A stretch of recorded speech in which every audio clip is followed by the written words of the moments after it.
Chiudo e dichiaro aperta la Anche le strutture organizzative della giustizia hanno dovuto fare i conti con l'emergenza coronavirus. Lo ha ricordato subito la Presidente della Corte d'Appello di Venezia, Ines Maria Luisa Marini, nel corso dell'inaugurazione dell'anno giudiziario. La Corte d'Appello e il suo distretto, ha osservato, ha retto la sfida utilizzando l'emergenza sanitaria anche come catalizzatore del cambiamento e del processo di filiera. Sono state eliminate o comunque in via di eliminazione le criticità strutturali, cioè quella della disseminazione delle sedi, della carenza di organico del personale di magistratura della Corte e del personale amministrativo. Per il mondo della giustizia i problemi sono semmai a livello nazionale, dalla mancanza di una visione d'insieme e di programmazione a lungo termine all'esigenza di procedure rigide e burocratiche che rendono difficile l'iter dei provvedimenti organizzativi.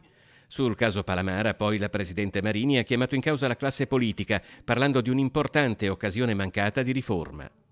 Occorre mettere le correnti in condizione di non condizionare più che tanto le nomine e quindi solo un Consiglio Superiore della Magistratura eletto tra una rosa di candidati estratti a sorte tra i magistrati può essere un efficace argine alle correnti, argine, non eliderle.